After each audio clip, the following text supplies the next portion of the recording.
નમસ્કાર મિત્રો, સ્વાગત છે તમારું ગુજરાત ટીવી ચેનલમાં। મિત્રો, આજે આપણે વાત કરવાના છીએ કે આ વિસ્તારમાં કેટલો વરસાદ વરસ્યો છે અને આગામી દિવસોમાં વરસાદની આગાહી વિશેની। તો સૌરાષ્ટ્રને મેઘરાજાએ ધમરોળ્યું છે। ગત રાતથી જ મેઘરાજાએ તોફાની બેટિંગ શરૂ કરી હતી। તેના પરિણામ સ્વરૂપ અનેક તાલુકામાં જળબંબાકારની સ્થિતિ સર્જાઈ છે। ત્યારે જૂનાગઢના કેશોદમાં વરસાદથી તબાહી સર્જાઈ છે। કેશોદનું સરોડ ગામ બેટમાં ફેરવાયું છે। સાબલીમાં કમરસમાં પાણી ભરાતા લોકો હાલાકીનો સામનો કરી રહ્યા છે। તેમજ સરોડ ગામે અવર જવરનો રસ્તો બંધ કરવામાં આવ્યો છે। સાબલી નદીના ગામમાં ફરી વળતા ગામ જળમગ્ન થયું છે। ભારે વરસાદના કારણે 7 જેટલા ગામો સંપર્ક વિહોણા બન્યા છે। તો મુશળધાર વરસાદની પોરબંદર શહેર અને જિલ્લામાં પૂર જેવી સ્થિતિનું નિર્માણ થયું છે। ખાસ કરીને વાડી વિસ્તારમાં ચારે તરફ જળબંબાકારની સ્થિતિ સર્જાઈ છે। પોરબંદર શહેર અને ગ્રામ્ય વિસ્તારમાં રાત્રેથી જ વહેલી સવાર સુધી સાંબેલાધાર વરસાદ વરસ્યો છે।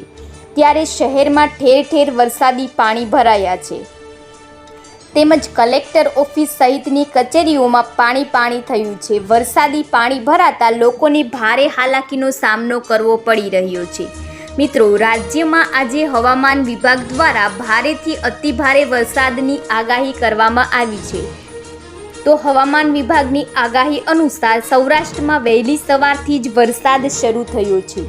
સૌરાષ્ટ્રમાં ભારે વરસાદના કારણે અનેક તાલુકામાં જળબંબાકાર જેવી સ્થિતિ સર્જાઈ છે। આજે જૂનાગઢમાં વહેલી સવારથી જ વરસાદી માહોલ જામ્યો છે। તો સમગ્ર રાજ્યમાં છેલ્લા કેટલાક દિવસોથી વરસાદી માહોલ જામ્યો છે। ત્યારે હવામાન વિભાગ દ્વારા આજે ભારેથી અતિભારે વરસાદની આગાહી કરવામાં આવી છે। હવામાન વિભાગની આગાહી અનુસાર સૌરાષ્ટ્રમાં વહેલી સવારથી જ વરસાદ શરૂ થયો છે। ત્યારે જામખંભાળિયા પંથકમાં મુશળધાર વરસાદ વરસ્યો છે। તો ભારે વરસાદના કારણે મોવાણ ગામની કુતી નદીમાં ઘોડાપૂર આવ્યા છે। કુતી નદીમાં ઘોડાપૂર આવતા સુરાપુરા દાદાના મંદિરમાં પાણી ઘૂસ્યા છે। જામખંભાળિયા તાલુકાના ગ્રામ્ય પંથકમાં મેઘરાજાએ તોફાની બેટિંગ શરૂ કરી છે। તો ગુજરાતમાં મેઘરાજા ધમાકેદાર બેટિંગ કરી રહ્યા છે। ત્યારે સૌરાષ્ટ્રમાં આ વખતે મેઘરાજાએ તારાજી સર્જી છે। દ્વારકાનું જામરાવલ ગામ બેટમાં ફેરવાયું છે। જ્યાં જુઓ ત્યાં માત્ર પાણી જ પાણી છે।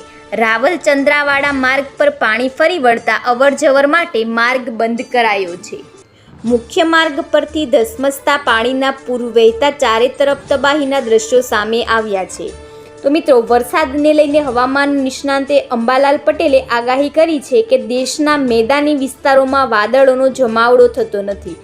આજથી બંગાળની ખાડીમાં એક સિસ્ટમ બનશે। સાથે સાથે વરસાદી સિસ્ટમથી આજથી જ વાતાવરણ બદલાશે, જેમાં મોન્સૂન ટ્રફ લાઇન મધ્યપ્રદેશથી બંગાળની ખાડી સુધી લંબાશે।